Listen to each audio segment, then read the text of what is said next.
তাড়িয়ে দেয় তাদেরকে আল্লাহ পছন্দ করেন। আল্লাহ তাআলা বলেন, আরাআইতাল্লাযী ইউকাযযিবু বিদ্দীন ফাযালিকাল্লাযী ইয়াদউল ইয়াতীম। যারা আখিরাতকে অবিশ্বাস করে তারাই এতিমকে ঘাড় ধাক্কা দিয়ে তাড়িয়ে দেয়। কোনো বিশ্বাসী কখনো এতিমের সাথে খারাপ আচরণ করে না। আপনাদের যাদের মন শক্ত, অনেকের চোখ দিয়ে পানি নামে না। আমার এক আত্মীয় আছে, খুব আল্লাহওয়ালা।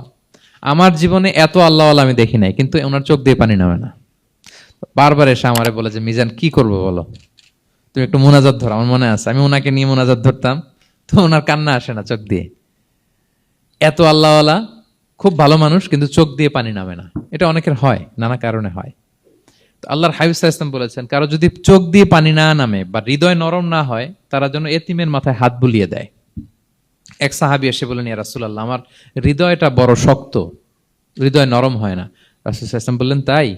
আতুহিব্বু আন ইয়ালিনা কলবুক, তুমি কি চাও তোমার হৃদয় নরম হোক, ওয়া তুদরাকা হাজাতুক, এবং তোমার আশা পূরণ হোক? তিনি বললেন, হ্যাঁ। তখন রাসূল সাল্লাল্লাহু আলাইহি ওয়াসাল্লাম বললেন, ইরহামিল ইয়াতীম, এতিমের উপর রহম করো। ওয়ামসা আলা রাসি, এতিমের মাথায় হাত বুলিয়ে দাও। ওয়া আতইমহু মিন তুআমিক, তোমার খাবার এতিমকে খাওয়াও। তালিনু কলবুক, তোমার অন্তর নরম হবে। তুদরাকা হাজাতুক, তোমার ইচ্ছা পূরণ হবে। তাহলে হৃদয় যদি শক্ত থাকে, কার মাথায় হাত বুলাবেন? বুলাইছেন কখনো?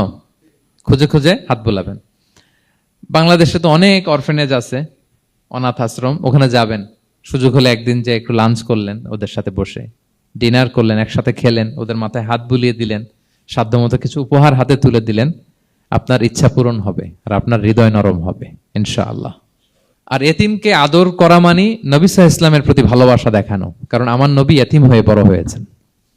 এতিমের প্রতি ভালোবাসা প্রকারান্তরে নবী সাল্লাল্লাহু আলাইহি ওয়াসাল্লামের প্রতি ভালোবাসা দেখানো হয়, কারণ আমার নবী এতিম হয়ে বড় হয়েছেন।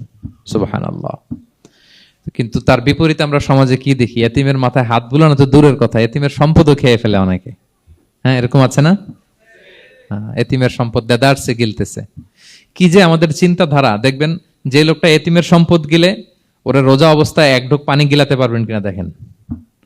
যে বলেন একটু পানি খান তো, যে খাবে না কেন? হারাম। তো ওই হারাম কিন্তু গিলতেছে ইচ্ছা মতো। রোজা অবস্থায় এক ফোঁটা আপনি পানি গিলাতে পারবেন না, এরে কেন? হারাম। কিন্তু ওইদিকে ভাতিজার সম্পদ গিলতেছে দেদারসে। আল্লাহ বলেন, এটা ভাতিজার সম্পদ না, এটা তুমি জাহান্নামের আগুন পেটে ঢুকাচ্ছ। ইন্নাল্লাযীনা ইয়াকুলুনা আমওয়ালাল ইয়াতামা যুলমান ইন্নামা ইয়াকুলুনা ফি বুতুনিহিম নারা ওয়া সায়াসলাউনা সাঈরা। যারা এতিমের সম্পদ খায়, এটা সম্পদ না, এটা জাহান্নামের আগুন তুমি পেটে ঢুকাচ্ছ। সো এতিমের প্রতি যেন আমরা নমনীয় হই, তাদের মাথায় হাত বুলাই, তাদের জন্য খরচ করি, তাদের প্রতি যেন আমরা দয়াদ্র হই।